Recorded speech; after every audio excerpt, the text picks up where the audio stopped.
तो आज की सबसे बड़ी खबर हम आप तक पहुंचा रहे हैं। छत्तीसगढ़ की पुलिस ने यूपी पुलिस को बिना बताए जी न्यूज के एंकर रोहित रंजन को गिरफ्तार करने की कोशिश की है। रोहित रंजन जो कि गाजियाबाद में रहते हैं, उनके घर के अंदर छत्तीसगढ़ पुलिस पहुंची। सादी वर्दी में पुलिसकर्मी वहां पर पहुंचे, 10 से 15 पुलिस वाले, और कोई सम्मन जारी नहीं किया गया था। पूछताछ में शामिल होने का कोई मौका नहीं दिया गया। जबरन छत्तीसगढ़ पुलिस रोहित रंजन के घर पर पहुंची, उनके ड्राइंग रूम में सीधा धावा बोल दिया और उन्हें गिरफ्तार करने की कोशिश की गई। जो प्रोसीजर होता है, कानून का पालन नहीं किया गया। अगर आपको किसी से पूछताछ करनी है तो पहले नोटिस जारी किया जाता है, सम्मन जारी किया जाता है, पूछताछ में शामिल होने का मौका दिया जाता है, लेकिन ऐसा कुछ यहाँ पर नहीं हुआ। और जब छत्तीसगढ़ पुलिस वहां पर मेन गेट पर पहुंची तो सिक्योरिटी गार्ड ने उन्हें रोकने की कोशिश की, क्योंकि वो सादी वर्दी में थे, उन्होंने अपना आई कार्ड नहीं दिखाया था। जो सिक्योरिटी गार्ड है वो अपनी ड्यूटी कर रहा था। इंटरकॉम से उसने यूपी पुलिस को जानकारी दी। ये तो शुक्र है कि यूपी पुलिस वक्त रहते वहां पर पहुंच गई, नहीं तो छत्तीसगढ़ पुलिस न जाने कैसा सलूक करती रोहित रंजन के साथ। और शलभमणि त्रिपाठी जी इस वक्त हमारे साथ जुड़े हुए हैं। शलभमणि त्रिपाठी जी, इस पूरे घटनाक्रम पर आपकी पहली प्रतिक्रिया, जो कुछ हुआ जी न्यूज के एंकर रोहित रंजन के साथ। बेहद दुर्भाग्यपूर्ण घटना है, बहुत निंदनीय घटना है। एक जर्नलिस्ट के साथ इस तरह से आके सलूक करना। और मैंने तो सुबह देखा कि मुझे तेजिंदर बग्गा जी ने टैग किया और ये कहा कि इस तरह का वाकया हो रहा है। हम लोगों ने भी जिम्मेदार जगहों पर ये बताया। ये पूरी तौर पर निरंकुशता है और ये कांग्रेस पार्टी का ये चरित्र रहा है हमेशा से। आप देखिए, मीडिया की आवाज को दबाना, चतुर्थ स्तंभ को दबाना, इमरजेंसी लगाना, प्रेस के लिए सेंसरशिप लाना, ये उस चरित्र से बाहर नहीं आ सकते। अभी 2 दिन पहले मैं राहुल जी को देख रहा था, कुछ वो माफी की बात कर रहे थे कि मैं माफ करता हूँ। ये माफी हुई क्या? आपने कार्रवाई करने के लिए पुलिस भेजी, आपके पुलिस एक गुंडों की तरह आई है। गुंडों की शक्ल में आके पुलिस ने वहां पर उनके परिवार में अभद्रता की, जो मुझे सूचनाएं मिली कि उनके परिवार के साथ अभद्रता करने का प्रयास हुआ। ये कतई स्वीकार्य नहीं है। उत्तर प्रदेश में किसी को भी इस तरह की घटना करने का अधिकार नहीं दिया जाएगा। और इसलिए जैसे ही जानकारी मिली उसके आधार पर जो आवश्यक कार्रवाई करनी थी वो आवश्यक कार्रवाई की गई। लेकिन पूरी घटना के लिए सीधे तौर पर मुझे लगता है कि राहुल गांधी जी और कांग्रेस का नेतृत्व जिम्मेदार है।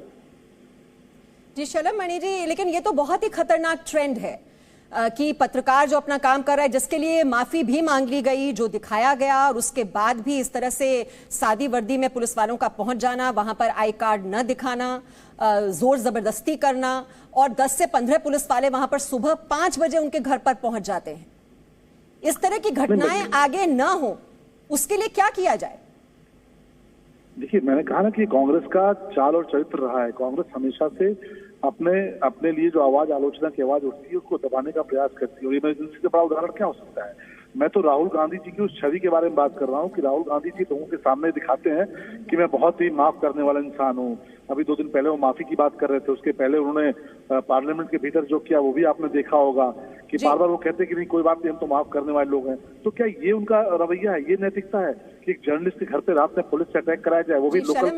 शलभमणि जी, आप रहिए फोन लाइन पर। हमारे साथ नेता प्रतिपक्ष छत्तीसगढ़ से धर्मलाल कौशिक जी भी जुड़ गए हैं। धर्मलाल जी, छत्तीसगढ़ पुलिस जिस तरह से अपनी शक्तियों का दुरुपयोग कर रही है, जबरन घर में घुस जाती है, आई कार्ड नहीं दिखाती, सादी वर्दी में इस तरह से पहुंच जाना, क्या कहेंगे आप इस पूरे घटनाक्रम पर? ये पुलिस की बर्बरता है। और दूसरी बात, राजनीति का अपराधीकरण और पुलिस का राजनीतिकरण छत्तीसगढ़ में स्पष्ट दिखाई दे रहा है।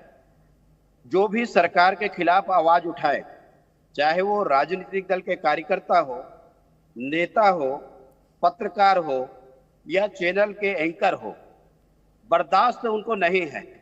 आलोचना सुनने को तैयार नहीं है। और ये आज की बात नहीं है। आप कांग्रेस का चरित्र देखिए। 1975 इमरजेंसी लगाई गई, प्रेस में सेंसरशिप लगाया गया। आज लगभग छत्तीसगढ़ में मिनी इमरजेंसी का स्वरूप है कि कोई भी सरकार के खिलाफ बोलेंगे तो तत्काल एफआईआर करके उनकी गिरफ्तारी की जाती है। माफी मांगने के बाद मुझे ऐसा लगता है कि इसमें आगे कार्रवाई की आवश्यकता ही नहीं है। लेकिन जिस प्रकार से पुलिस का वहां टेरर बनाना चाहते हैं, राजनीतिक उपयोग करना चाहते हैं, इस कृत्य के हम भर्त्सना करते हैं। और मुझे लगता है कि जो कर भी रहे हैं उनको भी विचार करना चाहिए कि आधी रात को घर में जा करके, भोर में जाके घर में किसी के घर में दस्तक देना, गिरफ्तार करना उनको प्रताड़ित करना। अरे किसी के खिलाफ मामला है, सरकार से नोटिस, उनको कोर्ट से नोटिस जाए, सरकार से नोटिस जाए, उनको तलब करने के लिए सूचना दी जाए। धर्मलाल कौशिक जी, उन्हें तो पूछताछ में शामिल होने का मौका ही नहीं दिया गया। एक सम्मन जारी किया जाता, फिर उन्हें पूछताछ में शामिल होने का मौका दिया जाता, पूछताछ में शामिल होने से इनकार भी नहीं किया गया, और तो भी इस तरह से पुलिस उनके घर पर पहुंच जाती है।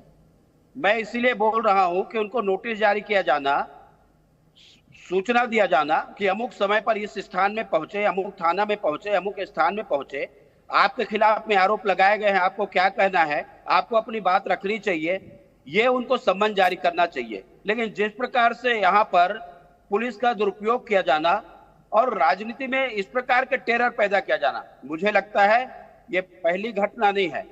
छत्तीसगढ़ के अनेक पत्रकारों के खिलाफ में उन्होंने एफआईआर दर्ज किया है, चैनल वालों के खिलाफ में। इतने नहीं है, मारपीट की घटना भी उनके कार्यकर्ताओं के द्वारा की गई है, और जिस प्रकार से आज ये कार्रवाई की गई है उस कार्रवाई की हम भर्त्सना करते हैं। जी, और धर्मलाल जी, आप जिस टेरर की बात कर रहे हैं, इतना आतंकित कर देना किसी पत्रकार को, जो लोकतंत्र का चौथा स्तंभ जिसे कहा जाता है, स्वतंत्र रूप से, निष्पक्ष रूप से एक पत्रकार ऐसी परिस्थितियों में कैसे काम कर सकता है? देखिए, इमरजेंसी में जिस प्रकार से उन्होंने जो लगाई है, मुझे लगता है छत्तीसगढ़ की सरकार उस राह पे चल रही है। हम लोकतंत्र की चौथा स्तंभ कहते नहीं है, चौथा स्तंभ है। यदि किसी बात की सच्चाई, किसी बात को उजागर करना, लोगों के बीच में लाना, शासन के ध्यानाकर्षण करना, कोई ना कोई होना चाहिए।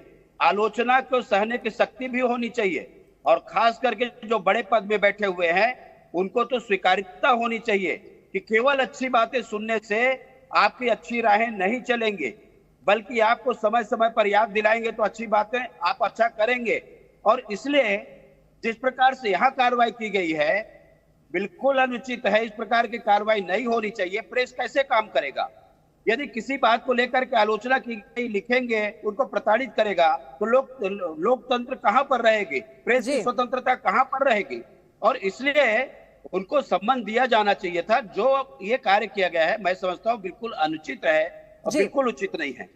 जी, शलमणि त्रिपाठी जी भी हमारे साथ हैं। शलमणि त्रिपाठी जी, ये आलोचना सहने की शक्ति आखिरकार राजनीतिक दलों में क्यों कम होती जा रही है, और ये सभी राजनीतिक दलों पर लागू होता है? नहीं, देखिए ना, ये जो तरीका है, ये क्या किसी और दल ने कभी इस तरह का कोई तरीका इस्तेमाल किया?